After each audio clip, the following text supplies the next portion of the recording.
Tú eres el Rey de Reyes, el Señor de los señores, y por siempre te exaltamos esta noche.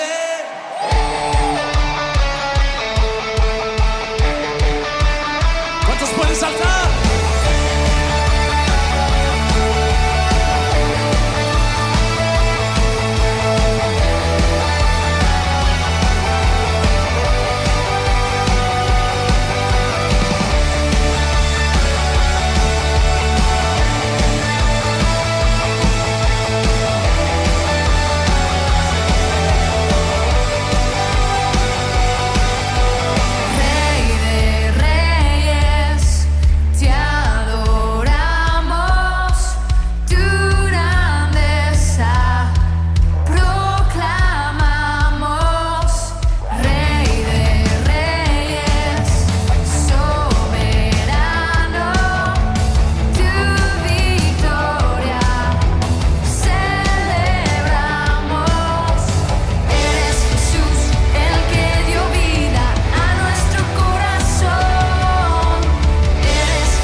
Muy buenos días, queridos hermanos. Es un gusto para mí estar con ustedes una vez más compartiendo la palabra del Señor hoy en esta mañana de domingo. Gracias por la oportunidad que me permite de llegar hasta sus hogares y poder compartir con usted. Agradezco al Señor Jesucristo porque nos permite siempre estudiar su palabra y encontrarle a Él en lo que estudiamos. Y también agradezco a mi querido hermano pastor Jorge Morales por la oportunidad que me da de servir y de poder compartir con ustedes la palabra el día de hoy. Estamos cada vez más cerca de empezar a reunirnos más seguido como hermanos en el templo, y le pedimos a Dios que tenga misericordia y que en su bondad nos permita estar con nuestros hermanos cada vez más y que podamos regresar a la normalidad. Pedimos también por aquellos que están padeciendo alguna enfermedad o que han padecido del COVID para que el Señor haga su obra milagrosa en su vida y que juntos podamos regresar una vez más al templo a alabar y a glorificar a nuestro Dios Todopoderoso. El día de hoy traigo una palabra que está acorde a la actividad que tendremos hoy en el templo, que es la Cena del Señor. Y hoy vamos a hablar un poco acerca de la misericordia de nuestro Señor Jesucristo, cómo la vemos a través de la Biblia, cómo es que el Señor ha dejado pequeñas huellas o pequeños trazos de no solamente su soberanía, sino también de su misericordia, de la eternidad de su reino y de cómo el Señor a través de su palabra nos recuerda y nos vive haciendo memoria de que Él es un Dios eterno, un Dios soberano y un Dios misericordioso. Hoy vamos a basar nuestro estudio en el segundo libro de Reyes, capítulo 25, versículos 27 al 30. Los voy a leer en este momento y luego vamos a orar para dar por iniciado el tiempo. Versículo 27 de Segunda de Reyes, capítulo 25, dice así: En el año 37 del cautiverio de Joaquín, rey de Judá, en el mes 12, a los 27 días del mes, Evil-Merodach, rey de Babilonia, en el año en el que comenzó a reinar, sacó de la prisión a Joaquín, rey de Judá, y le habló con benevolencia y puso un trono por encima de los tronos de los reyes que estaban con él en Babilonia. Le cambió sus vestidos de prisión y comió siempre en la presencia del rey todos los días de su vida. Y para su sustento se le dio de continuo una ración de parte del rey, una porción para cada día, todos los días de su vida. Vamos a orar. Señor, te agradecemos porque nos permites estar una vez más en tu casa, porque nos permites estudiar tu palabra y porque nos permites, Señor, encontrarte en ella, aún en esos lugares en los que creemos que sería difícil encontrar tu obra, tu misericordia, tu amor, Señor. Gracias porque eres bueno, porque eres misericordioso y porque podemos saber que tú estás con nosotros. Te pido por la vida de mis hermanos, bendíceles y que hoy tu palabra toque nuestro corazón para poderla poner en práctica, Señor, y agradarte. Te bendecimos en el nombre de Jesús. Amén. Muy bien. Para comenzar, a manera de introducción, quisiera dar un pequeño concepto, un breve concepto de lo que es la misericordia. La misericordia es ese acto que nos permite a nosotros recibir algo que no merecemos o no recibir algo que nos merecemos. La misericordia es podríamos decirlo así, es un acto en el que yo elijo no dar lo que alguien se merece o yo elijo dar algo que alguien no se merece. Esa es la misericordia. No es un sentimiento, no es una actitud, más bien es una acción en mi corazón, es una decisión que yo tomo en mi corazón para decir, ¿sabes qué? No te mereces que te dé esto, pero yo te lo voy a dar. O para decir, mereces que te dé esto, pero no te lo voy a dar. Cuando hablamos de misericordia en términos bíblicos o en términos cristianos, si queremos verlo así, la misericordia es un atributo de Dios. Dios ha sido misericordioso con nosotros, ha sido misericordioso con la humanidad, quien a pesar de su pecado no está recibiendo lo que merecería recibir, y a pesar de su pecado recibe lo que no merece. A pesar de nuestro pecado, recibimos la salvación de nuestro Señor Jesucristo, que es por gracia, y a pesar de nuestro pecado, no recibimos el castigo de su justicia y no somos consumidos, dice la Biblia. Este atributo de Dios es un atributo que es transferible.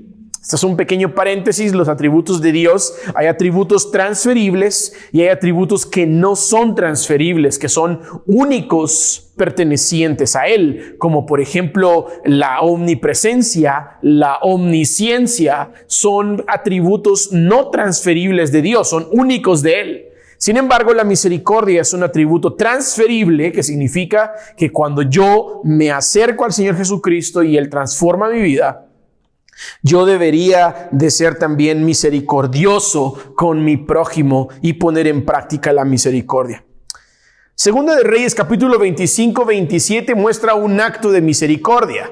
Vemos cómo el rey Joaquín, el último rey del linaje de la tribu de Judá, estando cautivo en Babilonia, el rey Evil-Merodach, que es, algunos creen que era el nieto de Nabucodonosor o el sobrino nieto de él, que era rey en ese entonces de lo que se le llama la Neo-Babilonia, saca a Joaquín de la cárcel, le cambia las ropas, lo sienta en su mesa y le da una ración diaria para que Joaquín, aún estando en Babilonia, viva de buena manera.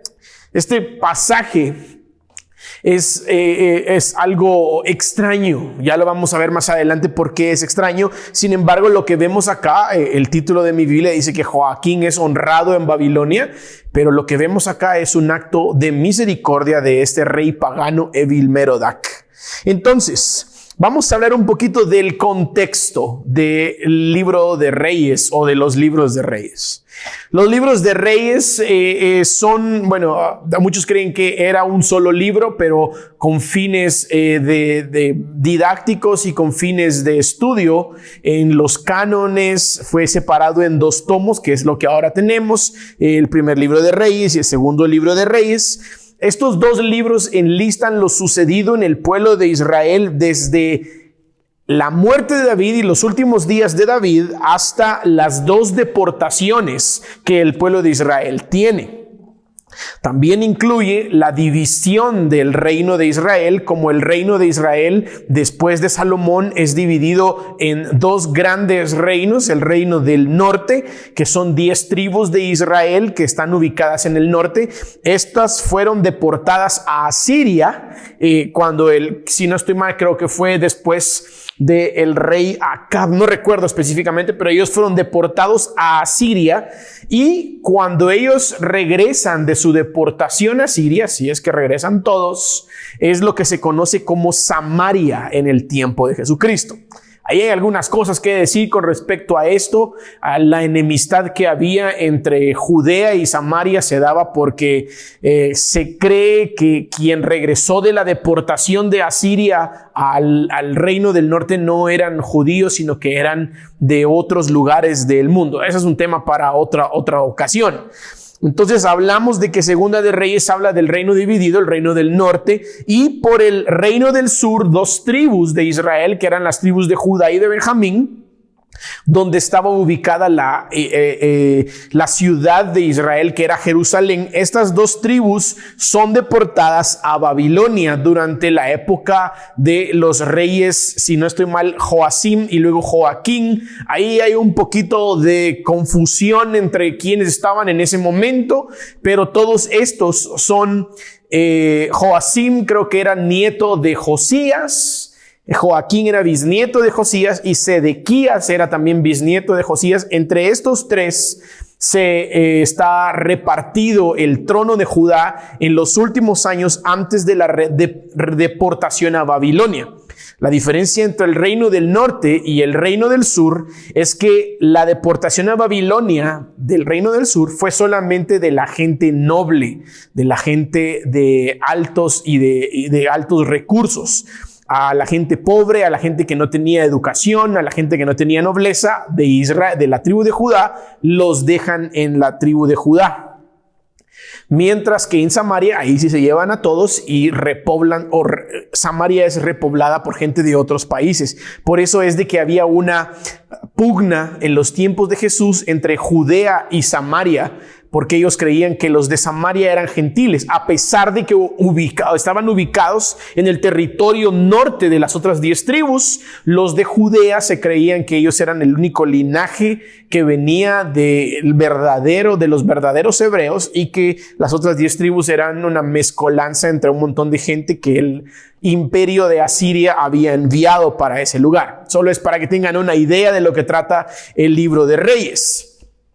El libro de Reyes también es la continuación de otro libro que cubre historia del pueblo de Israel, que también está dividido en 2 tomos, que es el libro de Samuel. El libro de Samuel lo escriben 3 profetas, Samuel, Gad y, si no estoy mal, el otro era Natán, que eran 3 profetas de ese tiempo. El primer libro está escrito por Samuel hasta su muerte, y el segundo libro es por los otros 2 videntes o los otros 2 profetas. Ahora, hay una relación entre el segundo libro de Samuel y el primer libro de Reyes. ¿Qué sucede en el libro de Reyes? En el libro de Reyes se cumple algo que es sumamente importante y que nos va a servir para entender todo lo que vamos a armar en esta mañana. El libro de Reyes cubre el cumplimiento de algo que se le conoce como el pacto davídico. El pacto davídico está en el segundo libro de Samuel, en el capítulo 7, yo lo tengo por acá, capítulo 7, versos 12 y 13, dice lo siguiente: este es Dios hablándole a David en medio de todas las promesas del pacto davídico. Dios le hace esta promesa a David: cuando tus días se cumplan y reposes con tus padres, levantaré a tu descendiente después de ti, el cual saldrá de tus entrañas, y estableceré su reino. Versículo 13. Él edificará casa a mi nombre, y yo estableceré el trono de su reino para siempre. Esta es una de las promesas que Dios le da a David en lo que se conoce como el pacto davídico. Esta promesa pasa sin cumplirse hasta el capítulo 9 de Primera de Reyes, que es cuando Salomón entonces construye el templo y tiene un pacto con Dios. Ahí se cumple una parte de esta promesa del pacto davídico. En el pacto davídico Dios le da varias promesas a David, pero 2 son las que vamos a utilizar hoy para los fines de nuestra enseñanza. 2 son las que vamos a resaltar el día de hoy. La primera parte de la promesa es que un descendiente directo de David construiría una casa. Y aquí vamos a separar esta promesa en 2 personas. Porque el descendiente directo de David que le construye una casa a Dios es Salomón. En Salomón se cumple esta promesa. Pero como todas las cosas de parte de Dios, el Señor es tan hermoso en sus promesas. Esta promesa tiene un doble sentido, porque un descendiente directo de David más adelante sería el que construiría una casa eterna para los que le siguieran. Entonces la promesa del pacto davídico se cumple con Salomón, pero también más adelante se cumple en Cristo. Ahí tenemos el cumplimiento del pacto davídico. La segunda promesa que hay en el pacto davídico es que el reinado no saldrá de la casa de David, sino que el Señor establecerá el reinado en la casa de David por siempre. Y si ustedes leen Primera de Reyes y Segunda de Reyes, y si leen primer libro de Crónicas y segundo libro de Crónicas, se van a dar cuenta que hay un linaje que viene desde David hasta el rey Joaquín. Ahí se está cumpliendo esta parte de la promesa, que el reinado nunca saldría de la casa de David.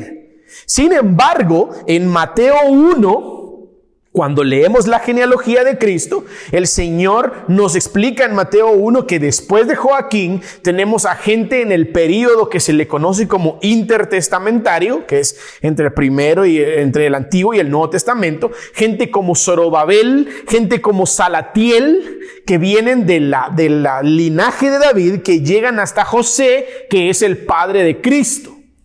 Entonces vemos cómo estas promesas del pacto davídico no solo se cumplen en términos terrenales con Salomón y con Joaquín, sino que también se cumplen en términos espirituales, por así decirlo, o celestiales en Cristo Jesús. De hecho, él sería un rey que se levantaría de la tribu de Judá, de la casa de David, y que nacería en Belén. Y en Cristo se cumplen esas promesas. También el Señor le dice a David que un descendiente de su linaje le construirá una casa al Señor, y Cristo es nuestra morada. Él es nuestra casa en el cual podemos habitar. Todo esto lo digo de manera de contexto para que ustedes se den cuenta en el momento en el que estamos hablando de Reyes. Ahora, quiero hablar un poquito de Reyes. El libro de Reyes es un libro que fue escrito para una audiencia puntual y específica. Este libro fue escrito después de que los israelitas regresan del exilio y sirve para dos cosas. Sirve para recordarles al pueblo de Israel que tienen un Dios y que tienen un pacto con ese Dios, y que Dios ha prometido que estará con ellos siempre. Dios ha prometido que tendrá misericordia de ellos siempre. Dios ha prometido que no se olvidará de ellos a pesar de sus malos actos, a pesar de que el cautiverio fue dado a causa de su pecado y de su desobediencia. El libro de Reyes no solamente es una remembranza de eso, sino que también es un libro que a la audiencia original del libro le traía esperanza de un rey no temporal como todos los reyes que tuvieron, no un rey pecaminoso como todos los reyes que tuvieron, que desviaron al pueblo de Israel y al pueblo de Judá hacia la idolatría, sino la esperanza de un Dios, de un rey eterno, santo y misericordioso. Usted me dirá, ¿dónde encuentro esa esperanza? ¿Dónde está incluida esa esperanza? ¿Dónde está incluido la memoria de ese pacto? Pues véalo usted al final del segundo libro de Reyes. Vemos esta escena que realmente resalta. Es totalmente contrastante a todo lo que hemos leído en Reyes. Y es la escena de Joaquín con Evil-Merodach. Es una escena que es totalmente distinta. Es una escena que a la audiencia original, a los que leían este libro cuando regresaban del exilio, se daban cuenta de que sucedía algo ahí que no era igual a lo otro que estaba escrito en el libro. Y era esa esperanza de una restauración. Era la esperanza de que si un rey pagano era capaz de tener misericordia y de restaurar al linaje de David, habría un rey eterno, santo y misericordioso que tendría misericordia no solo del linaje de David, sino de todo el pueblo de Judá y de todo el que creyera en él. Como habíamos dicho antes, Joaquín es un rey de Judá, de la línea de David, que es bisnieto de Josías. Él es llevado en cautiverio a Babilonia, y en Judá, en lugar de él, se queda el rey Sedequías, pero este muere. Judá se queda sin rey. El último rey mencionado en la Biblia de la línea de Judá es Joaquín.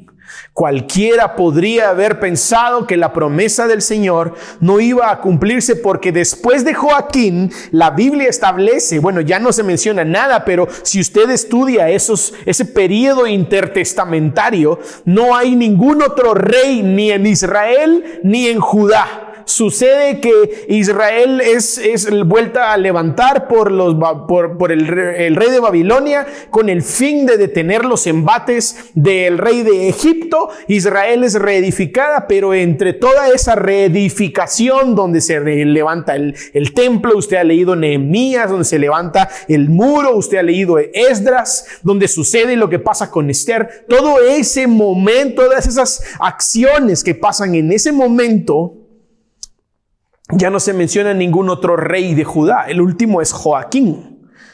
Entonces, cualquiera puede pensar de que la promesa no iría a cumplirse. Del lado de Judá ya no hay otro rey. Se levantan otras personas, como dije anteriormente, Zorobabel, se levanta Salatiel, se levantan otras personas ahí, y el último rey que hay en Judá es el rey Joaquín. Luego viene el Imperio Romano y los de Judea deciden entregarle su territorio a los romanos y ahí entonces se acaba el linaje. Cualquiera podría pensar que el linaje ha terminado. Sin embargo, el Señor tiene un plan.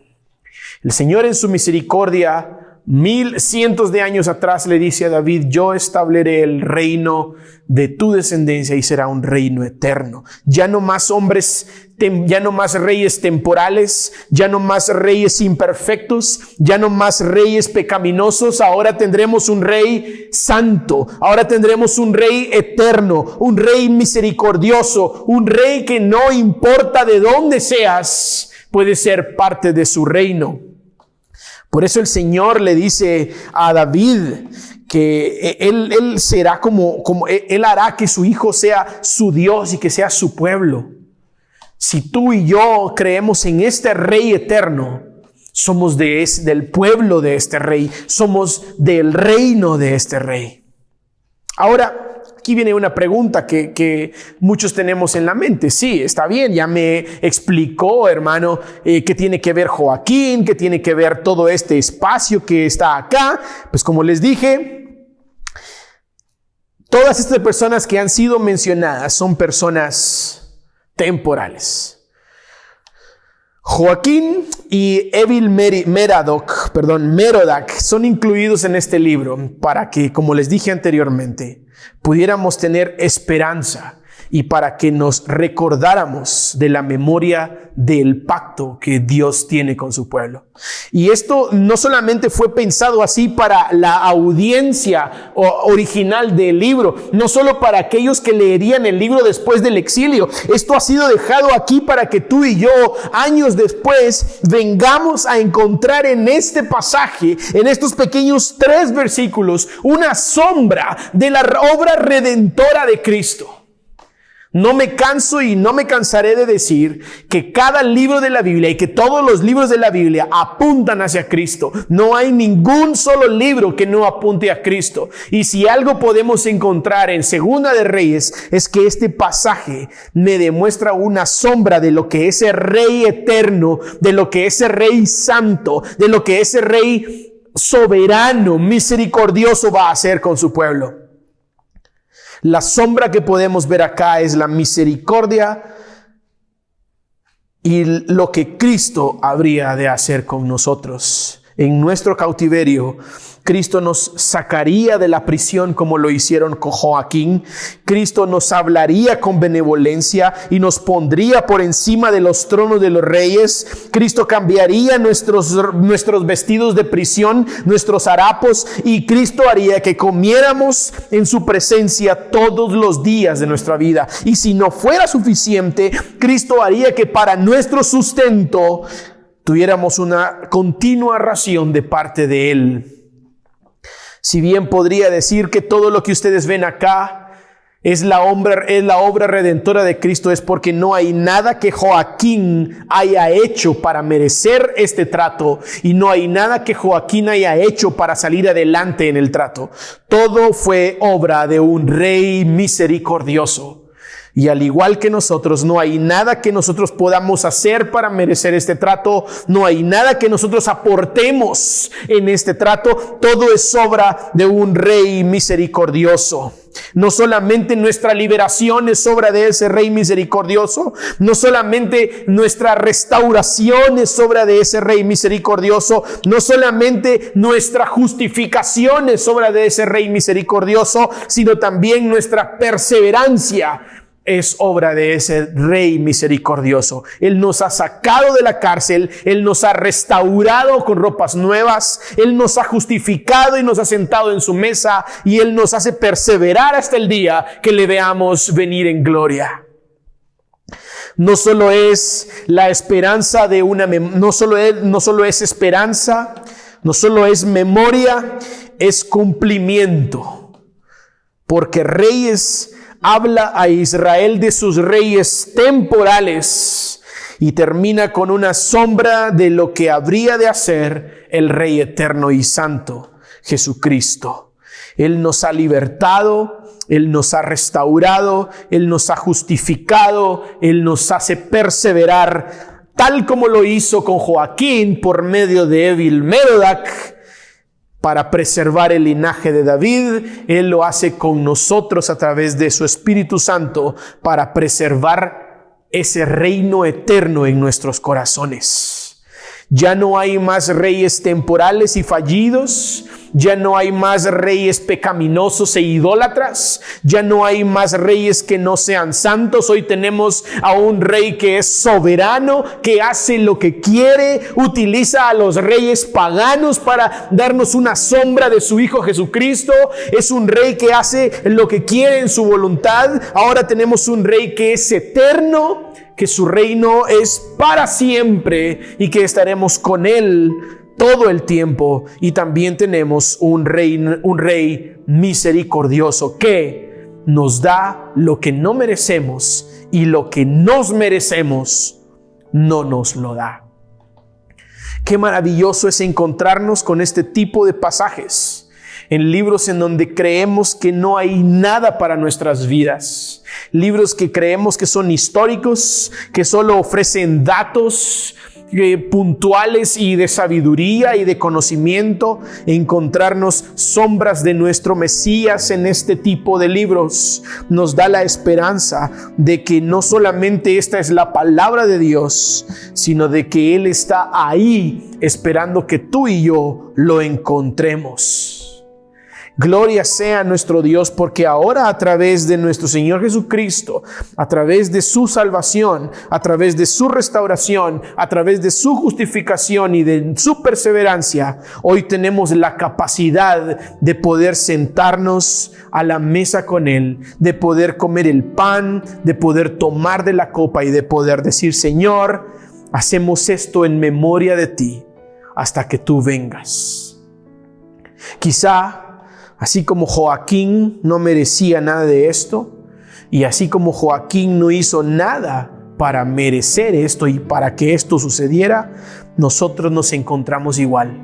No merecemos ningún buen trato, no hemos hecho nada para merecer ese buen trato y no hacemos nada para continuar en ese buen trato. Todo es obra de un Dios misericordioso. Por eso hoy, en este día tan especial en el que nos acercamos a la mesa del Señor, nos queda nada más que examinar nuestros corazones. Nos queda nada más, así como Joaquín quizá en la mesa, con la boca callada, sabiendo que si decía algo le podría ir mal, no por temor, o tal vez sí por temor, pero a nosotros que nos han traído a esta mesa, sabiendo que no podemos quejarnos de nada sin abrir nuestra boca, no por temor, sino por un mismo reconocimiento de que Él ha sido misericordioso.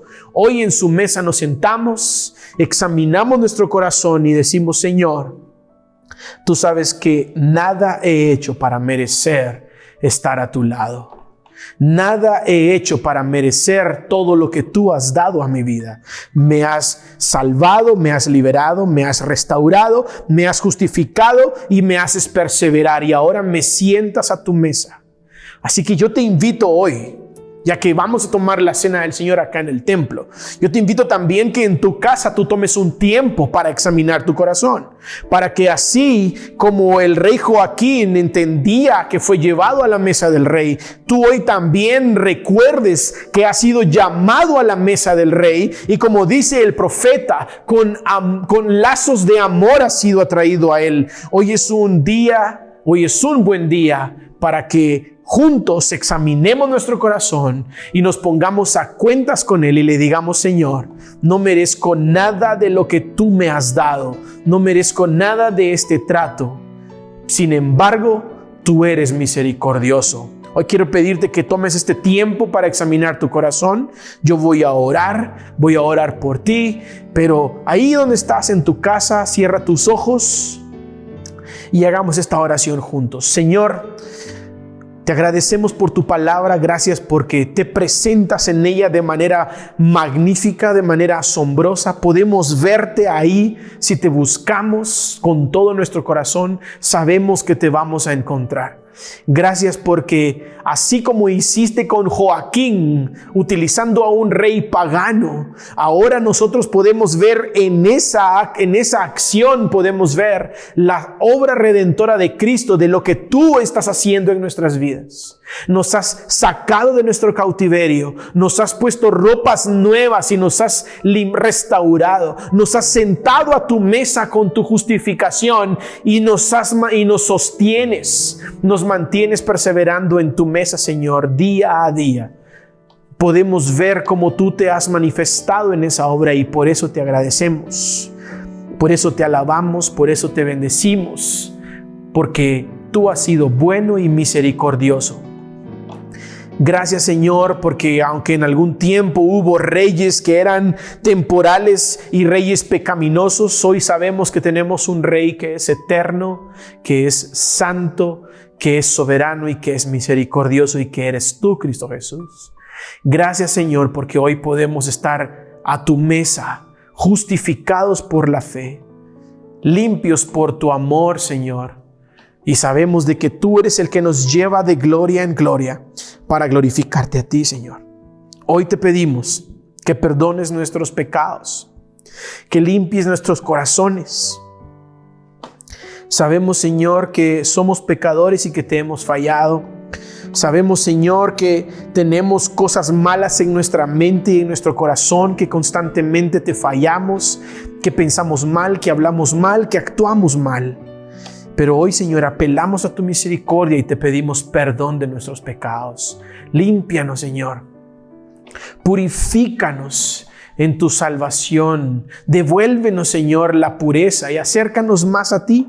Señor, si alguno de mis hermanos hoy está luchando con un pecado tan fuerte, Señor, en su vida, que ya no puede más, Señor, te pido que les des ánimo, te pido que les animes, les des fuerzas para que sigan adelante. Señor, si aquí hay alguien que necesita de manera urgente acercarse a ti y entregar su corazón a ti, Señor, te pido que lo atraigas para que se acerque a ti, Cristo Jesús, y pueda conocerte como su Señor y como su Salvador. Señor, te pedimos que no te alejes de nosotros, sino que te mantengas cerca. Te necesitamos, Cristo Jesús. Necesitamos tu sustento y tu provisión día con día para estar cerca de ti. Haznos caminar en tu camino, Señor. Haznos con pies de siervas, como dice tu palabra, para andar sobre las alturas y que podamos estar cada vez más cerca y más cerca de ti. Reconocemos nuestra necesidad de ti, por eso acudimos a ti, Cristo Jesús, para que nos apoyes, para que nos animes, nos des fuerza y nos hagas perseverar. Gracias una vez más. Te alabamos, te bendecimos, Cristo Jesús, en tu nombre, Padre. Amén y amén. Muchas gracias, queridos hermanos, por el tiempo que han brindado y por su atención. Espero que esta palabra haya sido de bendición para su vida. Dios les bendiga. Esperamos vernos pronto en el templo. Hasta luego.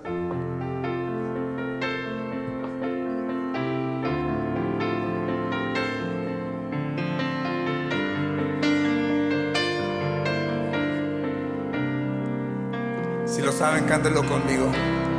Tu misericordia incomprensible es, Señor.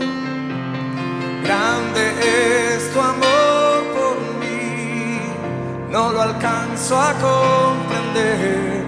Tu misericordia incomprensible es, Señor. Grande es tu amor por mí, no lo alcanzo a comprender, Señor.